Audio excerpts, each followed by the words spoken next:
sometimes in life we may have to navigate through the seas of troubling circumstances.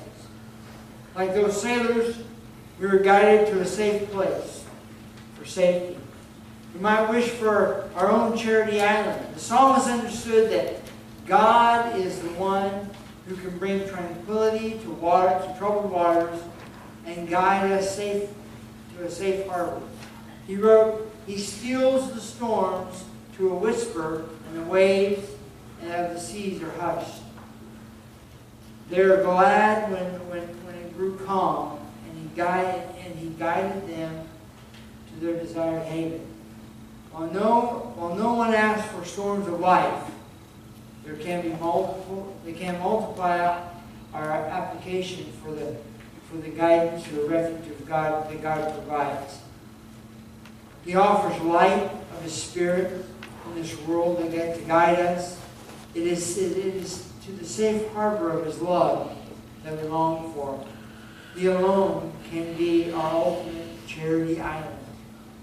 I don't know if you ever thought about it, but you go to one of the Great Lakes. It's just like, look, they have beaches just like the ocean. And because these aren't Buena Vista lakes. These are huge lakes. I mean, you can see them from space. They're huge lakes, and they have this island in the middle of one that has a lighthouse because they need because there's storms and whatnot back there. Well, the first thing I want to talk about tonight is the storms of life in our family. I never know why God guides me in the direction that He guides me in, but I always want to follow His will, and Sister Claudia can attest to this. I may have a bunch of notes on a notebook in my office, just thoughts that I have that come to me. And I came Friday, and I was all fired up to really work on a message for down the road, and blank. I was just blank. I'm reading a new book that Brother Harrison recommended on preaching, how to make your messages more effective. Didn't get a thing from the first 3 chapters. Hopefully before I'm over, it'll help me. But anyways, he reads a lot of books, and I always ask him when we get together during the week sometimes, I say, what book are you reading now? What's a good book? Some of the ones he picks out are just humdingers, and some of them are too intellectual for me. They work real good with him, because he's a little bit more in depth. If you ever want to know anything about the Old Testament, that's the guy to ask. I'm telling you, he's very well read, very well studied, and he's such a humble person. He got his doctorate degree from the University of Liberty University back east. He went for the ceremony and everything, but I said, "Why don't you put Dr. Harrison on your sign or on your card?" "No, I'm not going to do it." I said, "Why?" I said, "You spent all that time," and his thesis he gave on why Free Baptist is declining in California. It was like 60 pages long. How we had 100 churches at one time, what we have now, and I read that thing, and it was really interesting. All the information he gathered. He's been in Free Baptist his whole life. He's been in California a majority of that as a pastor, as an associate pastor, and then working in the school. I said, "What you work for? Why don't you do it?" "No, I'm not going to do it." I said, "Well, every time I see you, every time I call you," I said, "I got you on my phone as Dr. Mark Harrison." He said, "Well, just, don't make a big deal out of it." So I said, "Okay, I will." I always do. You know me. I always do. He's a good friend. We have a good time. He doesn't know his way to Irvine and back, but anyways, other than that, doesn't make him a bad guy. I was telling Judah, before we found out about the wreck, I said, we were talking about that trip. I said, "Man, I never thought we'd get home." Then he rented a little puddle dumper. I didn't think we were going to make it over the Grapevine. And then here we are getting stuff behind it. You know what happened? You know how they move double wide trailers? One of the sides came off the trailer, and it was splattered all over the freeway. And they took 6 lanes and bottlenecked them down into one. So you know how that works. And then you got your looky-loos that end up burning the guy in front of them or whatever. I told you, just take pictures. I'll look at them when I get home. But anyways, the storms of life in our family. Mark chapter 4, verse 39. He arose and rebuked the wind and said unto the sea, "Peace, be still." And the wind ceased, and there was a great calm. You may have experienced the storms of life in your family. I know a lot of us have. We have situations. We have problems. We have things that happen. There's going to be some different opinions, just because we're all different people. Not everybody's going to think the same way. Not everybody's going to like the same thing. Not everybody's going to want to do the same thing. But when it comes to storms of life, you all need to go to the Lord. Everybody is going to have their own idea of how God works. You know why we have all the denominations we have? Because this guy thought that God, the Bible says this guy thought the Bible said this, and then they created their group and they got all these denominations of how they interpret the Bible. You know what my thing is? You better be prayed up, packed and ready to go when God calls you up, because you know, regardless how you want to believe it, you've got to be saved, you've got to be born again. Well, everybody's going to have their own right. Mom and Dad, sometimes the kids aren't going to understand why some things have to be. I'm going to understand that. Judy and I both know I never much said much. I just kind of followed what Dad said, and we just did it. I mean, that's just the way it was. Every now and then, I'm not trying to be harsh on you, but every now and then she would question it. Why? And I think, oh man, don't ask me why. Because he's going to smack me for you asking why. That's what I thought. I was scared. When I was a child, I was very quiet. Completely opposite of what I am today. But anyways, I'm thinking, I don't need to know why. When I was young, I'm just going to do it. It doesn't matter why. Like I told you when we went fishing. And then we'd catch a fish, and I'd always mess with the fish, and Dad said, don't mess with the eyes. You don't want to mess with the eyes. I said, okay. And so when I got older, I said, you know what, when I was young, why did you tell me not to mess with the eyes? He said, because it's just not right. Don't poke the eyes out. I said, well, would it mess up the fish? No. Would it mess up me? No. Well, it was. It just wasn't right. So, but when I was a child, I never questioned it. Just don't mess with the eyes. Just, take the hook out, try not to mess with the eyes. But I just believed that as a child. I mean, that's how I was as I was growing up. Dad says that's it. Well, I'm not, no, don't ask him. Just he said it. He said it, that's it. Don't ask him. I never could go outside after church. Outside and play. And because you're going to mess up your church clothes. And every time I'd sneak out, or when the deacon kid convinced me to go outside, I'd mess up my church clothes. And I'd get home, and I'd get home, and I'd take all the clothes out of the laundry and put them in the bread bottle, put all the stuff back. Maybe she wouldn't realize, but Mom did laundry every Monday. And she did all the clothes, and she ironed every shirt. At one time she ironed sheets, she ironed everything we had. And then she'd come in my room, and she had those pants in her hand, just kind of tapping her foot, pointing at the stain right there that didn't come out. And she'd always say, if you just told me about the stain, I could have put something on and got it out. But if I told you about the stain, I had to tell you that I got it at church after church because I was outside, and she was outside, I was like, what, just throw the pants away. Anyways, I never said that, but all those things went through my mind. Just remember that you, Mom and Dad, you are in charge. You're the parent. And it doesn't matter if they don't understand it. Sometimes things got to be the way they got to be. As long as they live in your house, you set the rules and guidelines that they need to follow. And anybody that moved into our house, there were some of them were adults. My mom's sister moved in our house. My dad said, okay, this is the rules. I remember that day. Well, I'm loving this. This is the rules. She's the one that's coming out this next week with her daughter. And Dad set down the rules. She was a smoker. Dad said, we will not have any smoking in the house. And it was kind of quiet for a second. And then he said, you can smoke on the front porch, you can smoke on the front yard, but we will not have any smoking in the house. Okay, no problem. And he just broke it down. Bam, bam, bam. She had never had a job. She never had a job. Her husband would take care of her, and he said, now you need to get yourself a job. He wasn't going to charge her rent, but you wasn't going to lay around the house just do nothing all day, but she probably wouldn't do it anyways. So she got a job at a bottling company. They made soda pop, they put lids on it, kind of like, I think of Laverne Shirley. She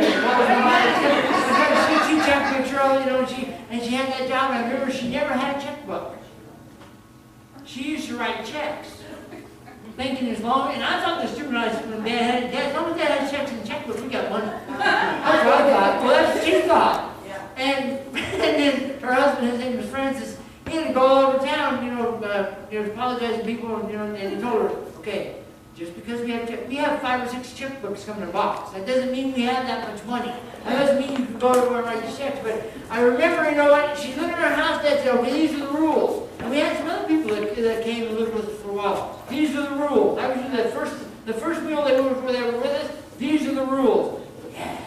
I can name them off to you because I've heard them before. Because I got the same rules. I couldn't smoke in the house and I couldn't write my As long as they live in your house, they need to go by your rules. It doesn't, it didn't always, I didn't always understand why we did what we did. But I did understand because Dad said that was the way it was going to be. Now I'm a little bit different. Now I want to know, why are we doing what we're doing? You know, like when we get ready to work on something, okay, Joe, why are we doing what we're doing? And if we don't do this or if we do this, he left me alone in my house over in Walnut. And we painted, we just moved in, we took out all the carpet, we painted the wall, and I was putting in electrical outlets. Left me alone. And he said, he showed me how to do it. All I was doing was putting the covers on. That's all I was doing. I wasn't trying to look. I was putting, and I put the cover on and thinking, that's kind of dark. I reached in there to move it. I landed about 6 feet from the wall looking up like, what just happened? I didn't realize it. It shocked me. You know, and so I got to go there and put that thing in there. I went reaching it. Wait a second. My fingers were kind of black. I thought, you know what? That's the problem right there. Joe must have wired them up wrong. So he comes over to the house and said, Joe, I said, we had a problem. You wired this thing wrong. And he said, what? I said, there's one wire, there's one socket. You wired it wrong. And it shocked me. So he said, he's real calm. He's always real calm. Just like the other I did. So, well, show me what happened. So and I said, well, you see how I'm trying to put this cover on here, and see it's kind of off a little bit? So I reached in there to move it, and one of the wires that you wired up wrong, it chopped me. And he said, oh, okay. He said, why'd you reach in there? I said, well, how else am I going to get it on? He said, well, put it on like this and just move it with the cover. Oh. And he said, I'm pretty sure I didn't wire it up wrong. I'm pretty sure you're right. But now, I get better than that. Because we're just fellowship tonight, okay? We were out, we were changing, we had a problem with the breaker out there.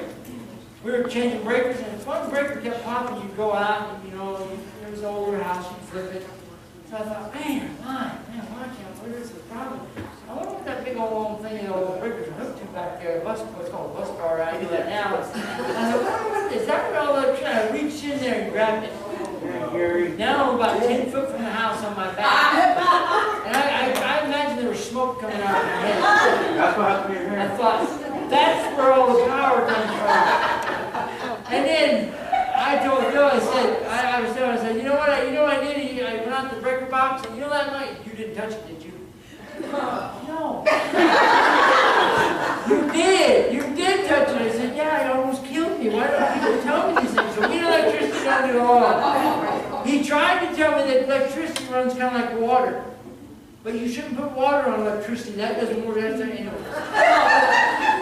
We won't even go there. But some of the storms that you will face, you're going to face storms in your family when you say no. Oh, that's going to be put up a big weight. It's not going to be like, but sometimes it must be said. I put it here, don't become a yes man to everything your kids want. Right. They're not doing them any favors. Right. I've told you I've been in stores before and a kid's been throwing a fit and I'll yell over the aisles, give him what he wants. You can't always do that. You can't. And I remember, I'm so glad we're done and the grandkids can, if we ever have grandkids, they can come, but when they start crying, they have to go home. Go somewhere with them. But find out, and another thing, Mom and Dad, this is just basic stuff, okay? We're just going to remind you that. Find out where they're going, when they're going, and with whom they're going to be with, and when do they plan on coming home. There's nothing that happens after midnight that's any good. Usually maybe back up to 11 or 10. When it gets dark, what are you going to be doing? Oh, that's when trouble happens. So find that out. That's very important. Find out where they're going to be going. Who's going to be there? What's going to be going on? Well, number 2, the storms of life. The storms of life with our friends. Do you know who your kids' friends are? There's a lot of kids I don't know. I may have met them. They described them to me. I try to remember, but you know what? I don't know. They don't just hang out with just anybody. It don't happen that way. We have rules in our house. we have a rule in our house that, you know what, whoever they want to bring over can come over. But you're not necessarily going to go over there. And you want to know why? They may not be able to go to their house because I don't know their parents. And so you're probably not going to go there. Are their parents at home, and are they capable of supervision?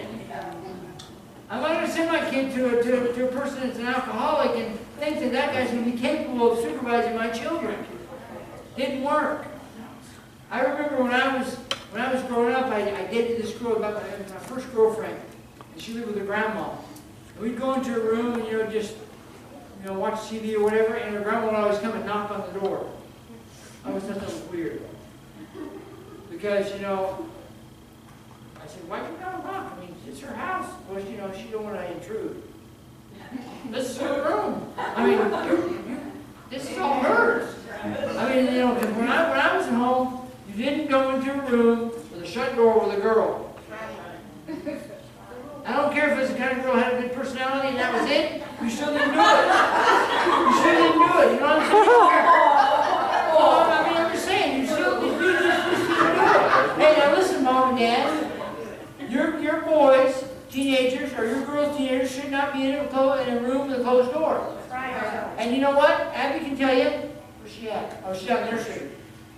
They were out here in Madison, were out front, and there was a bunch of boys out there.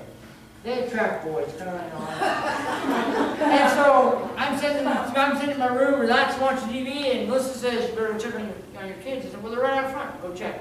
I walked out there and opened the door, real fast. What's going on out here? And these guys be all pale. What are you guys doing and who are you? They'd say, well, Mr. Long, and then okay, I'm just checking. And then I shut the door and I go back and she said, well, what's going on? Nothing. They're just sitting there. They're petrified now. They're scared. And she said, well, you didn't check on them because, about every 20, 30 minutes. So every time I'd go there, what's going on here? Nothing.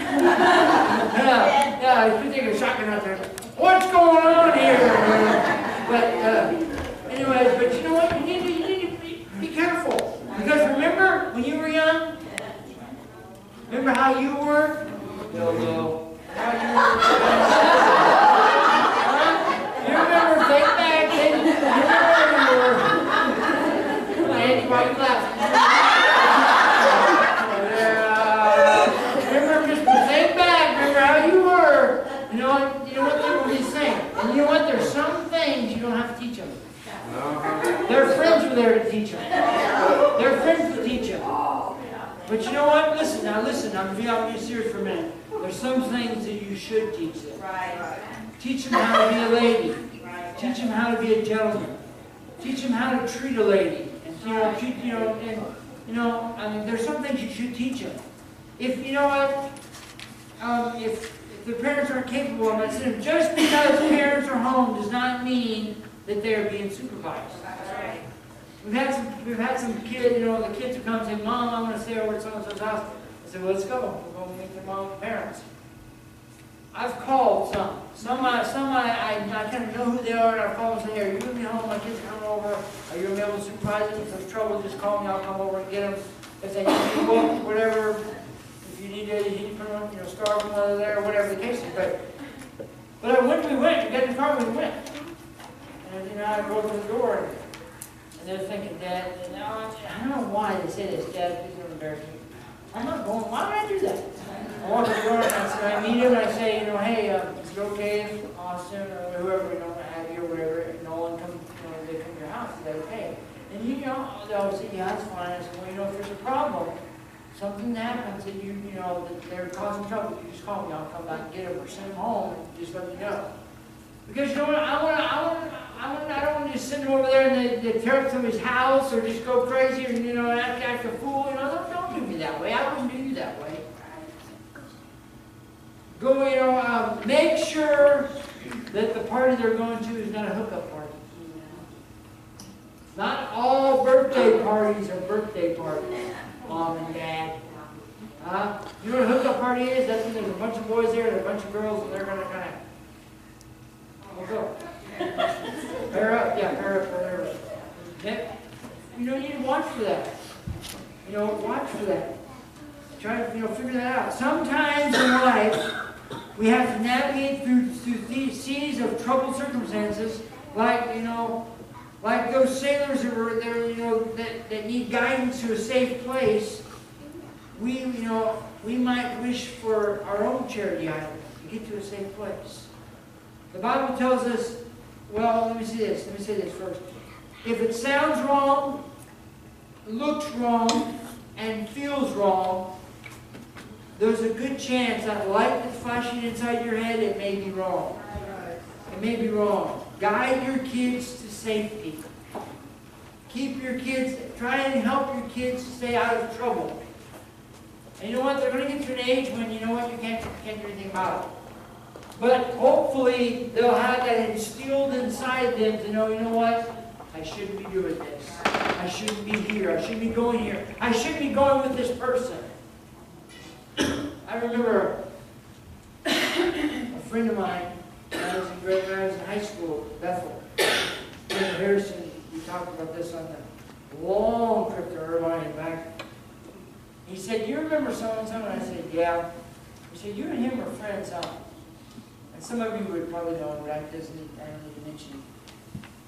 I remember one day he calls me up, this friend of mine. He says, "Hey, I'm not going to go to school today." He went to public school. He said, "You think you can get out of school today?" I said, "Yeah." I get in the van, drive off, get to a payphone and call Sister Margie and tell her I can't make it. And Mom and Dad wasn't going to know about it, and I'll meet you somewhere. That day, the van was gone. My grandfather gave me a 1975 GMC van.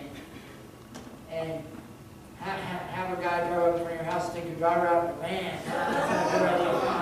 Anyways,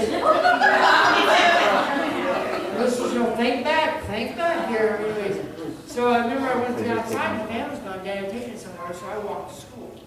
Or no, I think somebody maybe dropped me off. And I said, "Well, just drop me off here." Maybe, I don't know who, I can't remember who it was. So I dropped off about a block away from school, and where I knew a payphone was, called Sister Margie Kennedy. Says, "Sister Margie, I'm not feeling very well, won't be in school today." Lied, I'm sorry, God forgive me. She can tell you a bunch of stories about me. Anyways, so I met this friend, and I said, "Where are we going?" He said, "Oh, we're going to go by a buddy's house." I said, "When we go in here, don't make any eye contact with anybody." I said, "What?" And we were going down on Kentucky Street in East Bakersfield. I said, "What do you mean don't make eye contact with anybody?" He said, "Just don't. Look at the floor if you have to, but don't make eye contact." And I said, "What kind of place is it? A drug house?" And he said, "Yeah."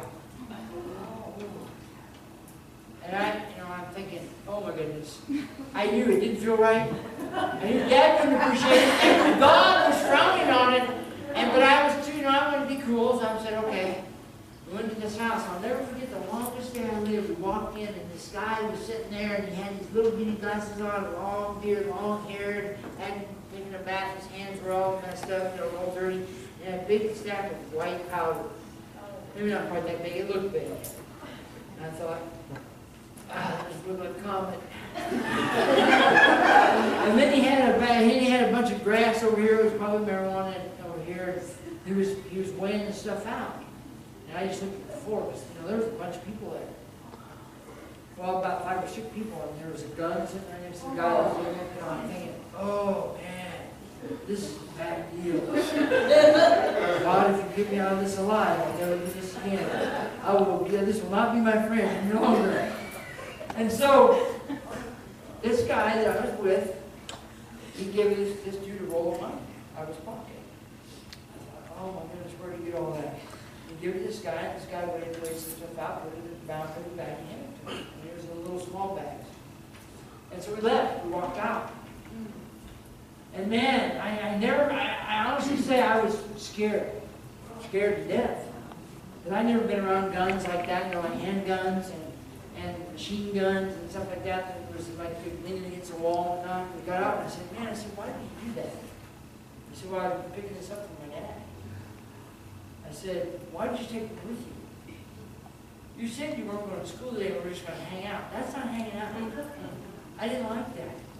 He said, oh, I'm sorry, I didn't think anything about it. I come by this guy's house once a week. I said, what's your dad going to do with all that stuff? He said, he's going to sell it. I said, dude, never again. Never again you're going to do this to me. You're not going to put me in that position. I said, you know, what if I had made eye contact with somebody? He said, well, they told us you could look at him. I said, I didn't know that. I thought maybe I might get shot. I said, I even told God that if I get out of there alive, you're not going to be my friend anymore. And he said, we stopped. He said, wait a second, dude. He said, what? I said, no, you're not going to do that. You're not going to put me in that position ever again. So you know what? You need to know your kids' friends. If you hear bad things about them, find out. Ask your kids, hey, I heard this about your friend. If you want to know some more than that about them, go to the police department and find out, hey, you know what, my son's hanging out with these kids. What's the deal? You know, have they been arrested? What do you know? I mean, can you tell me anything about them? They'll tell you some things about them. If it sounds wrong, it looks wrong, it feels wrong, that flashing light inside you is telling you that it is wrong. The Bible says in Psalm chapter 107, verses 29 and 30, He maketh the storm a calm, so that the waves thereof are still. Then are they glad because they be quiet. So He bringeth them unto their glad haven. Keep your kids safe. Keep yourself safe. Those kids are your responsibility because you're their parents. Be a parent and not always be a friend. You know, I goof off a lot with my kids. We have a good time. But there's sometimes when I have to be a parent and say, hey fellas, I'm serious. It's all fun and games, we had a good time, and I'm serious. And number 3, the storms of life in your faith. The Bible tells us in Matthew chapter 8, verses 23 through 27. And when they were entered into the ship, His disciples followed Him. And behold, there arose a great tempest in the sea, inasmuch as the ship was covered with waves. And He was asleep. This is Jesus here. He was asleep. And His disciples came to Him and awoke Him and saying, Lord, save us, we perish. And He said unto them, why are you fearful? The waves were coming into the boat. They thought they were going to die. He said, one of the most famous sayings He said in the New Testament, O ye of little faith. Then He arose and rebuked the winds and the seas, and there was a great calm. Now these guys didn't just get with Jesus yesterday. And then they said this, which was amazing to me. But the men marveled, saying, what manner of man is this, that even the winds and seas obey Him? You know what they were saying? This guy has got to be God. If they had any doubt in their mind, if they thought anything was just, like a parlor trick or whatever, this was real. The waves were coming up over the side of the boat, and they said they thought they were going to perish and that the boat was going to sink, and Jesus was asleep. I wonder if Jesus was asleep just to see how long it would take Him to come and get Him. I wonder if He was asleep to say, I know there's going to be a storm because He knew everything, and I wonder what they're going to do. If they're going to try and fend for themselves, or if they're going to come to me and ask me to help them. And they went down there and said, Master, hey, Lord, we're going to die. We're going to perish. We're going to cease to exist. The boat is taking on water. The waves are coming over. We're in a storm. Can you do something? And He said, why are you fearful? He said, basically, why are you afraid? I mean, He could have said, why are you afraid? I'm God. I'm right here with you. So if they had any doubt, right there when He said, oh, ye of little faith, I'm right with you. I'm right below and laying down because I'm exhausted. Why were you fearful?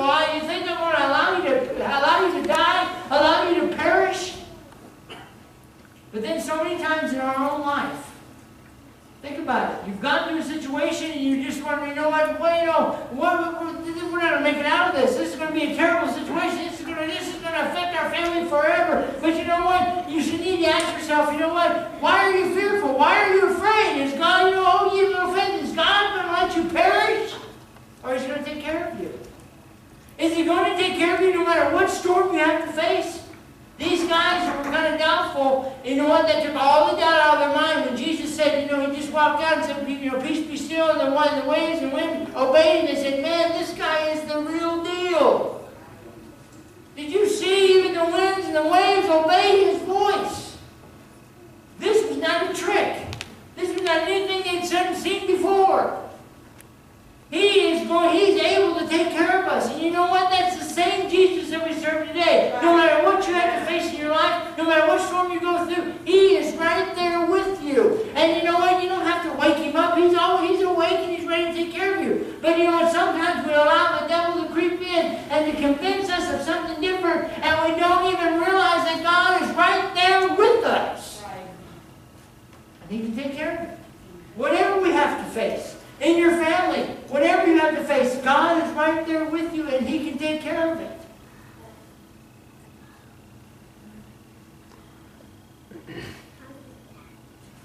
Mom and Dad, don't ever quit praying for your kids. That's right. That's right. No matter how old they get, no matter where they go. That's right.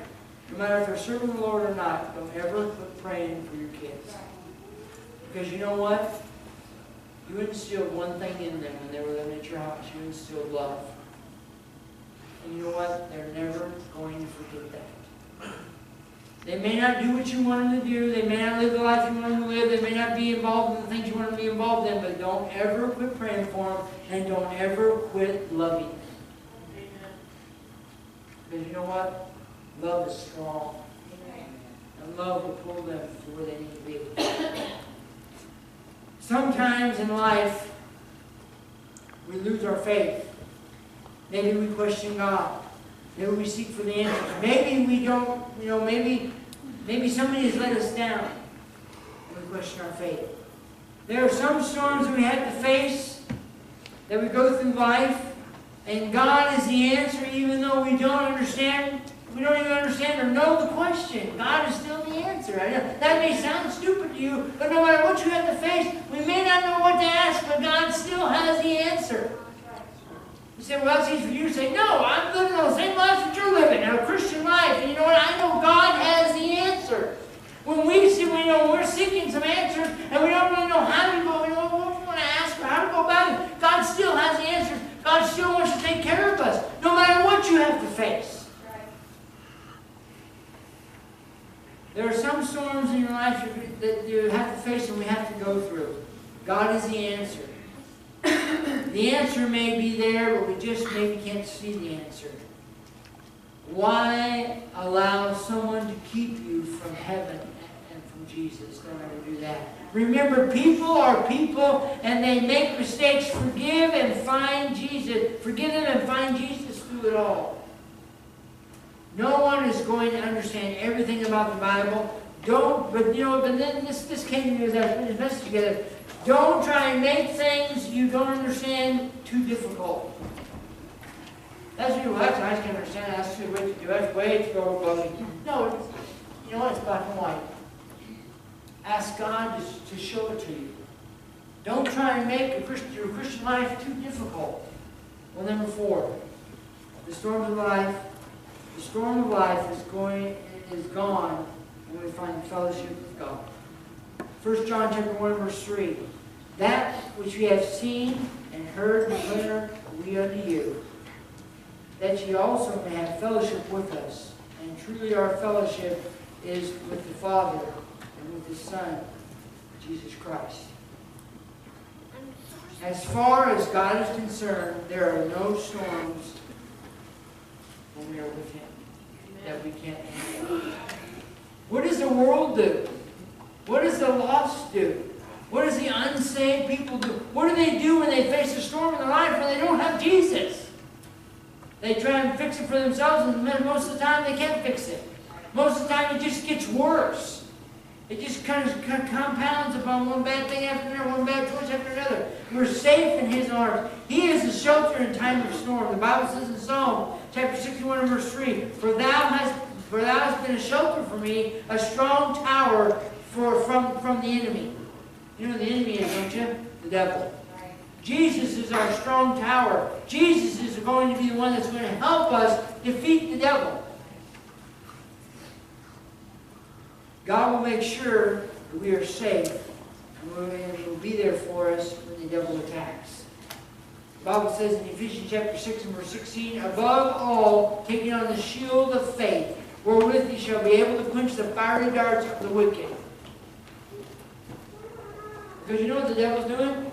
Yeah, I picture an apple throwing one dart. He's got a whole handful of them all one time. He's throwing, oh man. And they stick, and they hurt. I don't think he misses very often. Because you know what? He knows you. He knows me.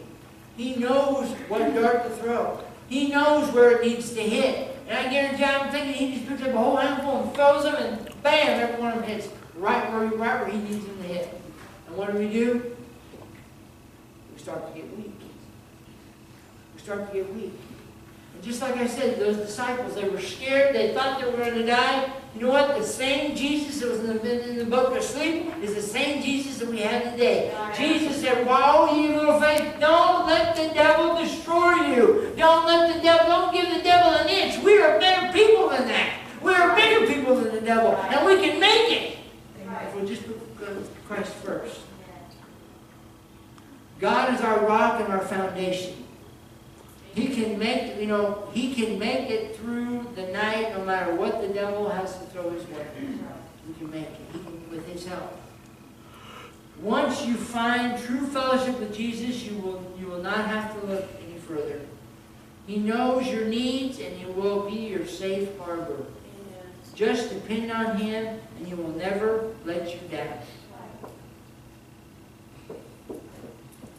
Sometimes when I go to people and I'm talking to them, they say, why did God do this? My first answer is say, what makes you think God did it? You know what? The Bible says the rain's going to fall on the just and the unjust. God didn't necessarily do this. Some things are just life. And what makes you think the devil didn't do it? The devil didn't cause this. You got weak, the devil moved in, and he just messed up everything. I can picture it. Remember a few years ago when they said it was teenagers that were breaking in a house right around this time of year, and they get into a house not to steal anything, just to thrash it. Remember that? They were spray painting on the wall. They were breaking everything that could be broke with a hammer or a golf club, whatever they were using. And they were opening the refrigerator and dumping all the food out. They were just thrashing houses. That's how the devil is. That's how the devil does. And what they were doing is they were going and knocking on the door. If somebody was home, they were just asking, "Does Ed Crow live here?" "Oh, no, I don't know Ed Crow. I'm sorry." They'd go knock on the door and nobody answered. They'd ring the doorbell 5 or 6 times, nobody answered. They'd get in. And they just were thrashing houses. There was about 11 houses, I think, that they got to before they finally caught them. And what they did was they were right over here on, what's that street over there at the end of Acacia? Oleander. They were over on Oleander, and they went to the house in front of the next house and knocked on the door and said, "Hey, does whatever name, John Smith was here?" "No, I don't know any John Smith." "Okay." I went to the next house, knocked on the door, and the lady came to the door and said, "Does John Smith live here?" "No." Well, the lady at the first house called the lady at the second house and said, "Hey, those kids come to your door?" "There's about 4 of them." She said, "Yeah, they're looking for John Smith. They're looking for John Smith here." And they said, "Do you think those are the kids that are going in houses and throwing them up?" Called the police. The third house or the fourth house, they'd gotten into. They got into the garage door. Somehow they got into it. And the cops walked in, and they were there. The kids were there. Just started to kind of go through the house, see what, maybe pick where they're going to start. Spray cans with them, a hammer, tools to pick a lock. And the cops got up and stopped. But you know what? That's how I picture the devil. He gets in when the lights are on, but maybe you're not home. You know what I'm saying? He gets in and he just messes things up. Just tears things up. When they arrested him, I was in briefing that morning. Or no, Dan was in briefing. He came home and he told me about the whole situation. And he said, "Gary, when they arrested him, they didn't care. They had no remorse on their face whatsoever. They admitted to tearing up the houses and do that, and they asked him, 'Why did you do that?' 'Because we were bored.'" Dad said, you know what, I told the cops that they needed, about 6 or 7 years ago, they needed to be, they had their hides tanned real good. They were destroying people's lives. Can you imagine? You go home and your house is thrashed. I mean, not just like it normally is, but it's thrashed. It's thrashed, you know, I mean, stuff's broken. All your food is out of the refrigerator, spoiling on the floor. All your dishes are broke. Everything that could be broke is broke. Every mirror's broke. I mean, not the outside windows, but everything in the house that could be broke was broke. And then the stuff that they couldn't break, they spray painted it. Like your headboard of your bed, they couldn't really break it, but woods, they spray painted all over it. Can you imagine? The first thing I'm thinking is, somebody was in here. That's would be the first thing that bothered me. Somebody came in and invaded my privacy. Somebody came in and did, you know, that would be the first, and then I'd be upset because I would think you were messed up. But you know what? Check it out. Let's use that analogy. The devil does that every chance he gets. Does it upset you? It should. Does it want you to stay closer to God? It should. Get some better locks on the doors. You know what I'm saying? Get some better locks on your heart so you keep the devil out. So he's not able to sneak in and just tear things up, because you know what? He doesn't care. He will have no remorse on his face. If you die and end up in hell, when you walk through the gates, he'll probably have a big smile on his face. Hey, welcome home. We need better locks on our hearts. You know what? We need better locks on our kids. We're not being mean because we won't let them go everywhere. We're run wild like wild Comanches. We're doing that because you love them. I never understood that. I never understood. Man, Dad just don't like me. That's why I said no. We had a deal. We had a pact.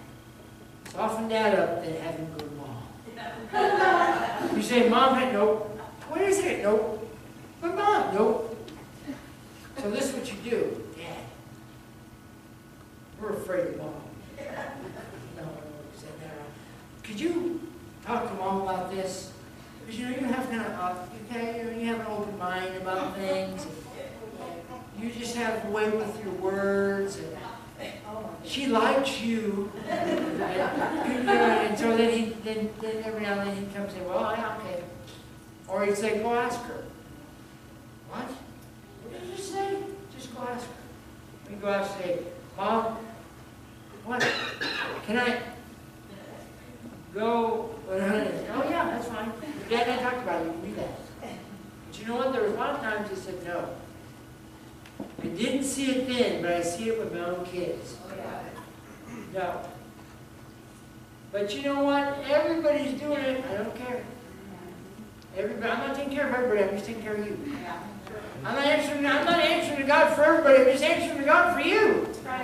You know what? If I mess this up, God's going to be mad at me because I wouldn't take care of you.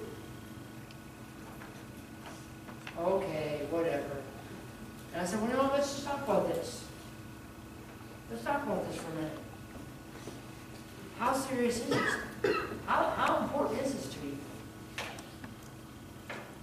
Do you really think it's going to help you? And then usually every now and then they'll come, oh yeah, you're right. I guess I'm kind of stupid. Well, you said it, I didn't. I mean, you know what I'm saying? But sometimes you're going to have to say no. I am so glad I'm almost finished. I'm so glad and you know what the kids will say? When they ask them, say, well, ask your mother. She's more rational than I am. I may say yes, and I shouldn't have said yes. I said yes to some things to Nolan the other day, and Melissa said, she said something about Nolan's going to stay with his friend. I said, oh yeah, I told him he could. Yeah, I told him he had to clean his room first. Go look at his room. Oh, man, right. I walked in his room and you could see the floor. Remember the floor coming back? You could see it, things were cleaned up. And I said, what happened in here? Austin said, no one cleaned it up because he wanted to go stay with his friend. Yeah, why didn't I think of that? We could have had this room cleaned a lot sooner.